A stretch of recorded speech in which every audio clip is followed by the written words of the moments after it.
이 시간 하나님께서 우리에게 주시는 말씀은 사도행전 9장 19절에서 31절 말씀입니다. 제가 보는 성경으로 신약 203쪽입니다.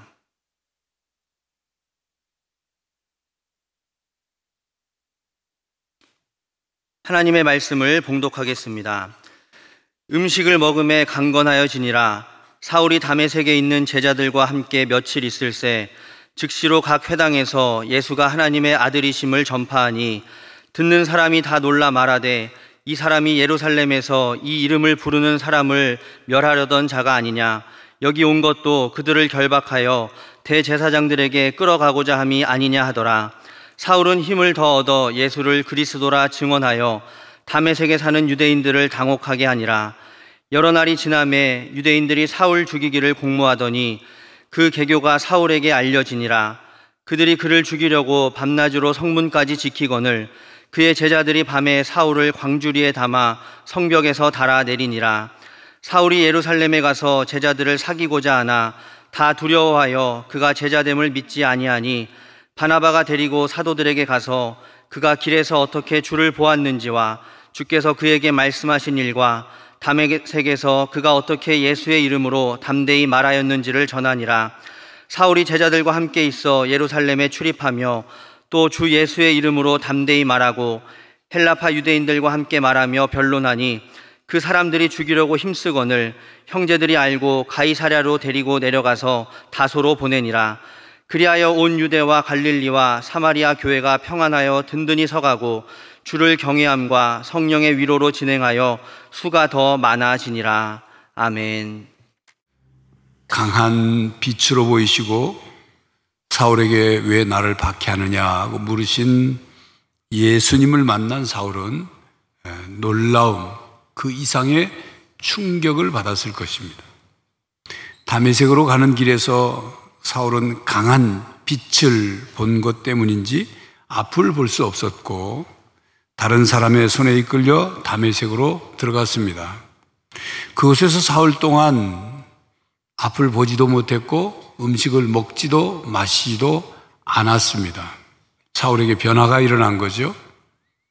그것을 우리는 사울의 회심이라 말합니다. 사울의 회심은 기독교 역사에 매우 중요한 사건이었습니다. 그런데 우리는 사울이 회심했다, 사울이 삶의 방향을 바꿨다, 사울이 예수님을 위해 살기로 했다, 이것에만 초점을 맞춰서는 안 됩니다. 우리가 놓치지 말아야 할 것은 사울을 예수님께서 용서하신 은혜입니다. 예수님은 사울이 예수님을 믿는 사람들을 잡아다 옥에 가두고 죽이고 살기등등하여 예수님의 구원의 복음을 회방한 그 죄를 용서해 주셨습니다. 후에 사울이 고백한 것처럼 사울은 비방자요, 박해자요, 폭행자였고 예수님을 알지 못하고 행한 죄인 중에 괴수였습니다. 그런 사울을 예수님께서 용서해 주셨습니다. 사울에게 사죄의 은혜를 베풀어 주셨습니다. 사울의 모든 죄가 눈과 같이 희게 깨끗해졌고 정결케 되었습니다. 여러분, 우리도 마찬가지입니다. 내가 예수님을 믿게 되었다, 내가 하나님의 자녀가 되었다, 내 삶의 방향을 하나님께로 바꿨다, 내가 천안주안교회 교인이 되었다, 이 모두 다 중요한 것입니다.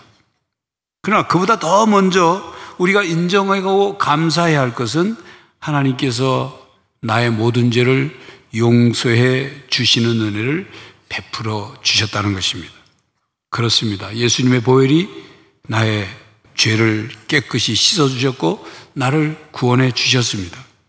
비교할 수 없는, 이 세상의 그 어떤 것과도 비교할 수 없는 값비싼 구원의 은혜를 주셨습니다. 이게 가장 중요한 은혜입니다. 그리고 여러분, 주님께서 우리를 구원해 주셔서 천국에 들어가는 것만이 전부가 아닙니다. 우리를 구원하신 중요한 또 다른 목적이 있다는 말입니다. 우리를 구원하여 사명자로 부르셨습니다. 하나님께서 우리를 세상에서부터 불러내셨죠. 교회라는 헬라어 단어는 에클레시아인데 이 에클레시아라는 단어의 뜻은 세상으로부터 불러냄을 받은 사람들 모임이란 뜻이죠. 왜 하나님께서 세상으로부터 우리를 불러 하나님의 자녀가 되고 하나님의 백성이 되게 하셨겠습니까? 왜 우리를 부르셨겠습니까? 이 땅에 사는 동안 천국에 들어가기 전까지 이 세상에서 우리가 해야 할 일이 있기 때문입니다. 하나님 나라를 위해서 여러분에게 하나님께서 맡기실 것이 있기 때문이죠. 그것이 작은 것이든 큰 것이든 말입니다. 고린도전서 7장 22절에 보면 주 안에서 부르심을 받은 자는 그리스도의 종이라 말씀합니다. 종이란 주인이 맡기는 일을 하는 사람을 말하지요. 작은 것이든 큰 것이든 주님께서 나에게 맡기시는 일을 믿음으로 받아 섬기고 봉사한다면 그것이 사명입니다. 우리는 사명자가 되어야 합니다. 한 사람의 회심이 기독교 역사에 놀라운 변화를 일으켰습니다. 아마도 역사상 가장 위대한 회심은 이 사울의 회심일 것입니다. 그가 예수님을 주로 믿고 예수님을 위해 살 것이라고는 아무도 예상하지 못했습니다. 스데반이 순교당할 때 그 스데반을 죽이는 일에 사울도 함께했던 사람이에요. 지금 예수님을 믿는 사람들을 잡아 죽이려고 옥에 가두려고 혈안이 된 사람이에요. 그를 부활하신 예수님께서 만나셨고 그 사울이 회심하였습니다. 그래서 사울은 박해자에서 사명자로 변화되었습니다. 사울은 분노에 가득 차 날뛰면서 예루살렘을 떠났지만 그는 낮아질 대로 낮아져서 비틀거리며 다메섹으로 걸어 들어갔습니다.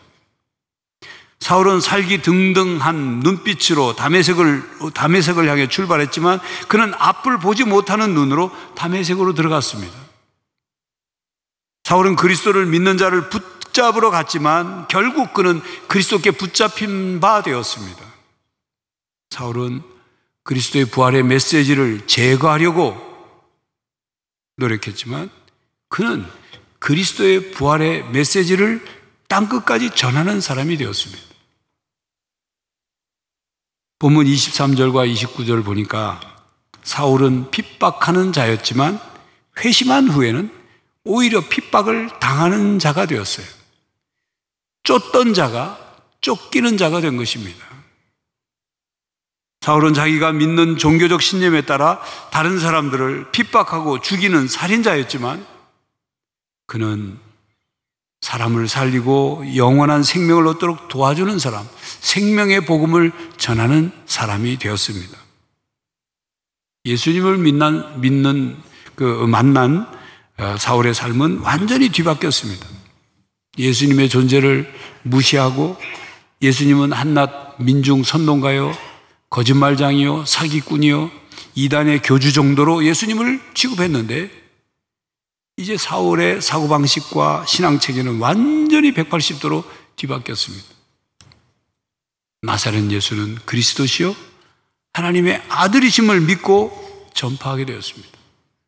변화된 사울이 다메섹과 예루살렘에서 전한 핵심 메시지는 이렇습니다. 20절에 보니까 즉시로 각 회당에서 예수가 하나님의 아들이심을 전파하니 22절 상반절에 사울은 힘을 더얻어 예수를 그리스도라 증언하여 29절 상반절에 또 주 예수의 이름으로 담대히 말하고 놀라운 변화 아닙니까? 물론 사울이 전한 이 말 이게 단 한 문장만 전한 건 아니겠죠.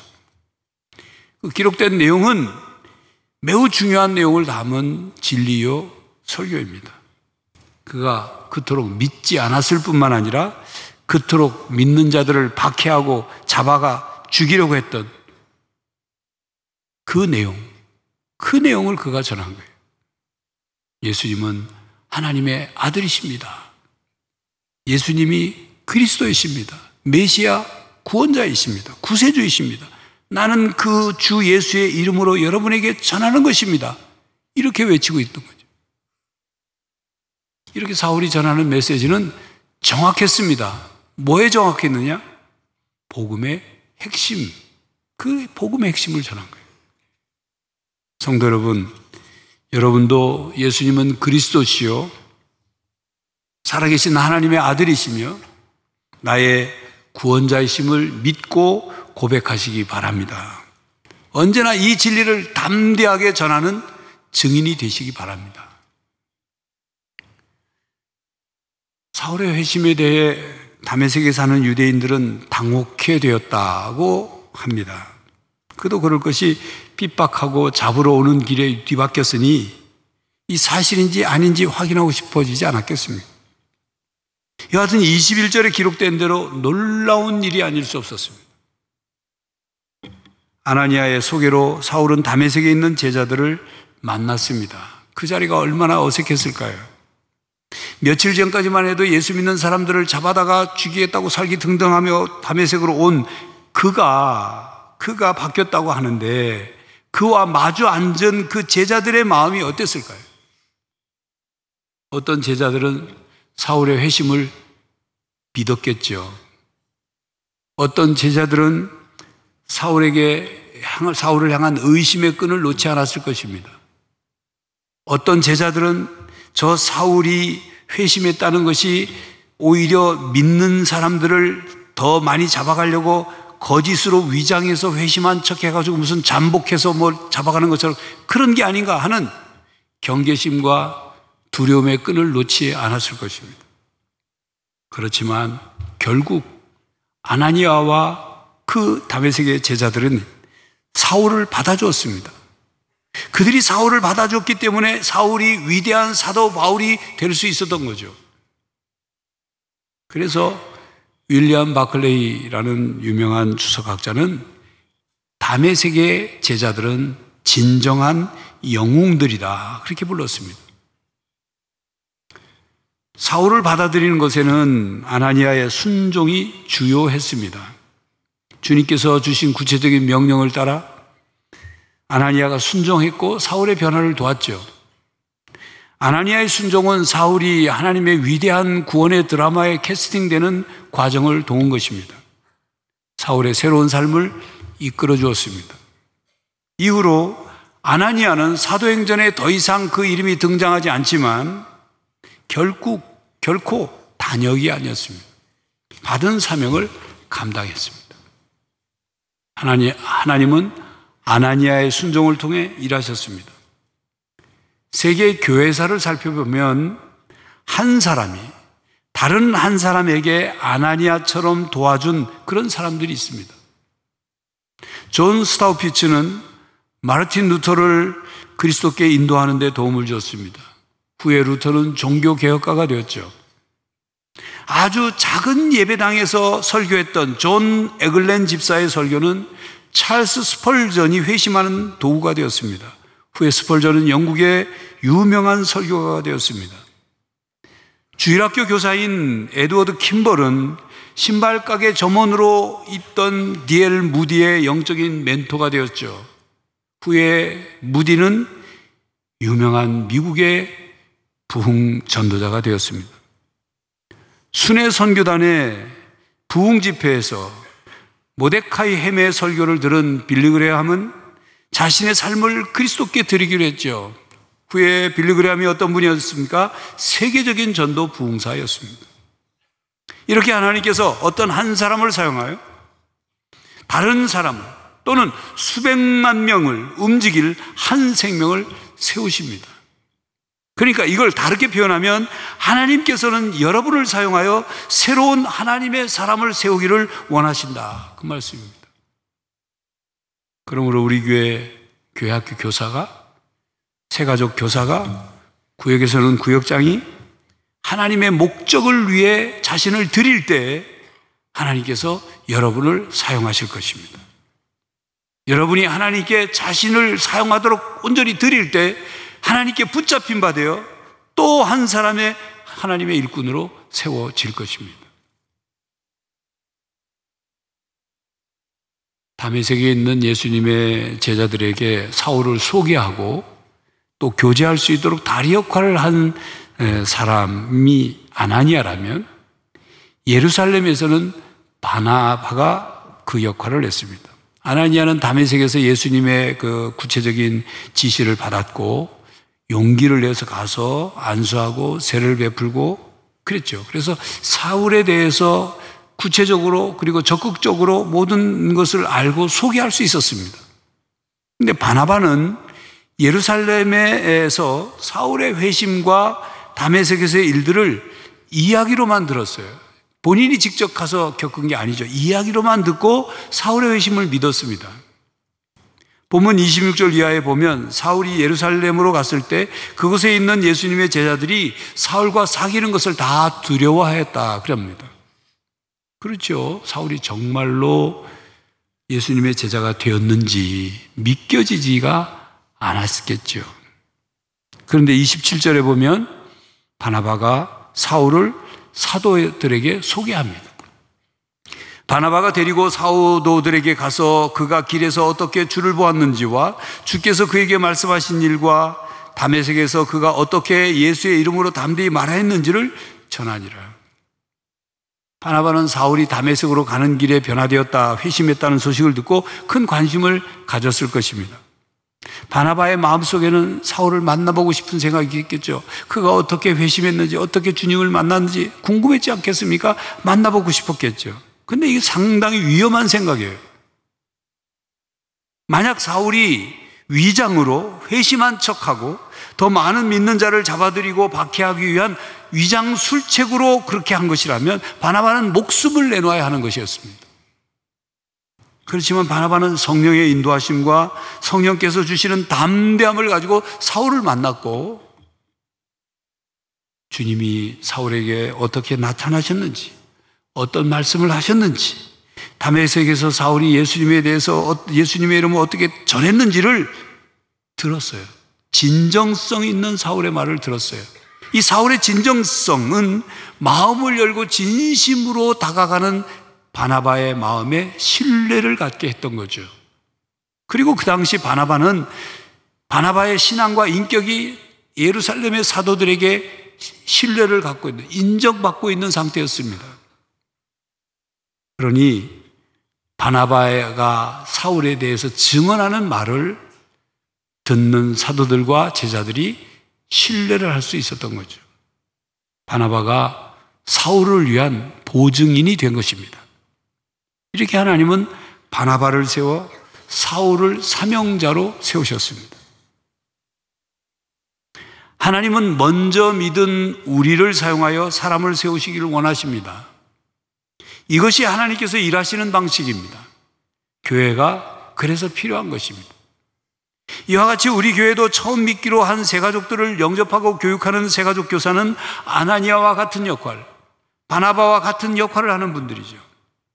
하나님은 한 사람을 세워 또 다른 새로운 사람을 세우십니다.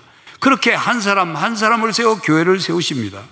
교회에 나오는 분들의 차량을 안내하는 주차 안내위원들의 봉사를 통해서, 예배실로 들어오는 분들을 위한 예배 안내위원들의 봉사를 통해서, 예배 안에서 좌석을 안대하는 장로님과 권사님들의 섬김을 통해서 교회는 세워지고 사람이 세워지는 거예요. 성도 여러분, 오늘은 우리 교회 설립 76주년이 되는 교회 설립 기념 주일입니다. 우리 모두는 누군가의 바나바의 역할로 우리의 신앙이 자리 잡고 성장할 수 있었습니다. 그와 같이 우리 모두도 누군가의 아나니아가 되고 누군가의 바나바가 되어 한 사람을 돕고 세우고 살리는 사명을 감당하며 사시기를 바랍니다. 다메섹에 있는 예수님을 믿는 제자들은 사울을 만나고 사울의 변화를 겪으면서 하나님께서 하시는 일에 놀라움과 감사가 넘쳤을 것입니다. 예루살렘에 있는 예수님을 믿는 제자들도 사울을 만나고 난 뒤에 하나님이 하시는 일에 놀라움과 감사가 넘쳤을 것입니다. 하나님은 박해자를 변화시켜 사명자로 세우셨습니다. 하나님은 예수님을 믿는 사람들을 붙잡으러 다닌 사람을 변화시켜 예수님의 손에 붙잡힌 바 된 사람이 되게 하셨습니다.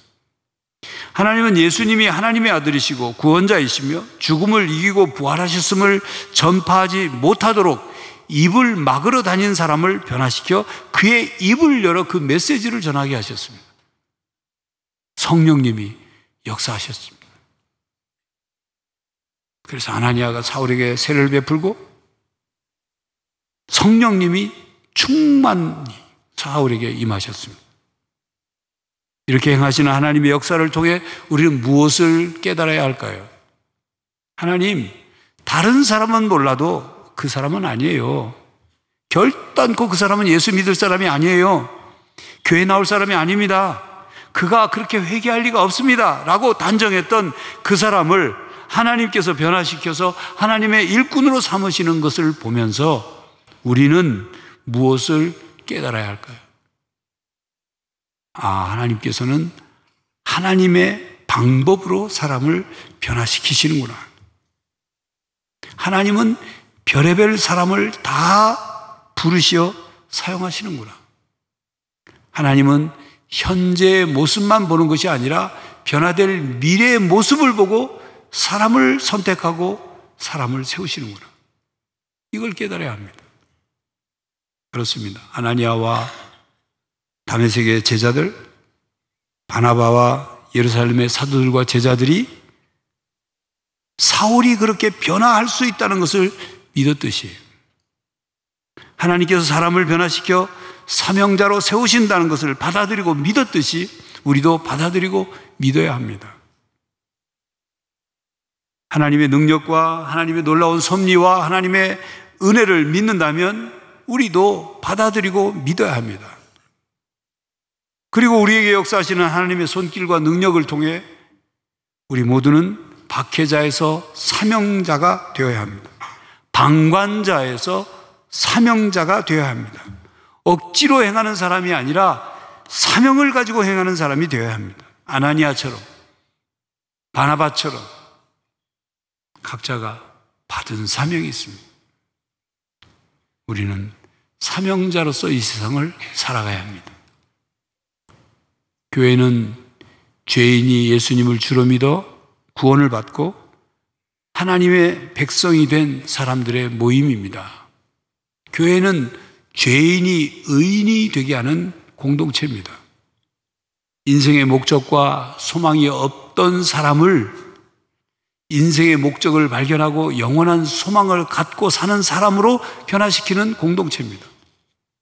죽음을 향해 가던 사람이 예수님의 생명으로 자신도 살아나고 또한 다른 사람들을 살리는 공동체예요. 절망 속에 살던 사람이 희망을 주는 사람이 되는 공동체예요. 구원받은 하나님의 자녀가 사명자가 되는 공동체입니다. 신앙은 공동체의 도움으로 자라갑니다. 그렇기에 세상으로부터 우리를 부르신 하나님은 우리가 사명을 발견하고 감당하도록 성령의 은사를 주십니다. 로마서 12장 6절에 주신 은혜대로 받은 은사가 각각 다르다 그렇게 말씀합니다. 에베소서 4장 11절에 보니까 주님께서 어떤 사람은 사도로, 어떤 사람은 선지자로, 어떤 사람은 복음 전언자로, 어떤 사람은 목사로, 어떤 사람은 교사로 삼으셨다고 말씀하시면서 그렇게 하신 것은 12절에 이는 성도를 온전하게 하여 봉사의 일을 하게 하며 그리스도의 몸을 세우려 하심이라 말씀합니다. 그러므로 우리는 성령님을 통해 각각 은사를 받은 대로 하나님께로부터 여러 가지 일을 맡은 선한 청지기가 되어 서로 봉사해야 합니다. 이것이 성령 강림주일과 교회 설립 기념주일을 맞이하는 그런 우리의 신앙 자세요 다짐이 되어야 합니다. 교회와 하나님 나라를 위한 사명자가 되어야 합니다. 그래 세상에 희망이 되는 교회가 되어 이 세상을 샬롬 상태로 변화시켜가는 그런 사명자가 되어야 합니다. 그리고 본문 31절에 보면 그리하여 온 유대와 갈릴리와 사마리아 교회가 평안하여 든든히 서가고 주를 경외함과 성령의 위로로 진행하여 수가 더 많아지니라 말씀하죠. 유대 땅, 갈릴리 땅, 사마리아 땅의 교회가 박해의 고통으로부터 안정을 찾게 되었습니다. 주를 경외함과 성령의 위로로 교회의 터전이 든든히 세워지고 점점 더 교인이 늘어났습니다. 사울을 소개하고 안내하고 세워준 사람들로 말미암아 초기 교회가 더욱 편안하고 든든히 서갔습니다. 하나님께서는 사명자를 세우시고 성령님께서는 역사하시며 교회가 평안하고 든든히 서갔습니다. 성도 여러분, 여러분의 사명이 무엇입니까? 노년에는 사명이 없다고 생각하십니까? 사명이 끝나야 하나님이 우리를 데려가십니다. 작은 사명이든 큰 사명이든 모두 중요합니다. 성도 여러분, 박해자에서 사명자로, 새로운 사명자를 세우는 사람으로, 새로운 교인들을 받아들이고 돕는 사명자로 그렇게 살아가시기를 바랍니다. 사명자로 살아가는 여러분에게 하나님께서 성령 충만케 해주시고 지혜와 능력으로 도우시기를 간절히 바랍니다. 기도하겠습니다. 하나님, 저희들을 세상으로부터 불러내어 하나님의 자녀 되게 하시고 하나님의 백성 되어 하나님의 사람이 되어 사명자로 살게 하시니 감사합니다. 천국에 들어가기까지 이 땅에 사는 동안 목적 없이 소망 없이 사는 저희들이 아니라 사명자로서 살게 해주시고 사람을 세우고 사람을 키우고 사람을 살려내고 이 세상을 변화시키는 사명자로서 살아가게 하여 주시옵소서. 예수 그리스도의 이름으로 기도하옵나이다. 아멘. 성도 여러분, 우리 모두 사명자가 되어야 합니다. 사명을 발견하여 사명자로서 살아가야 합니다.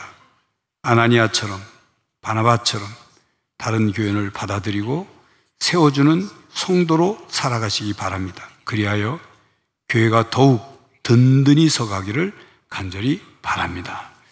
지금은 우리 주 예수 그리스도의 은혜와 하나님 아버지의 사랑과 성령 하나님의 교통하심이 사명자로 살아가기로 다짐하는 모든 성도들과 가정과 삶의 현장 위에 그리고 주의 몸된 교회 위에 이제로부터 영원히 함께 하시기를 간절히 축원하옵나이다. 아멘.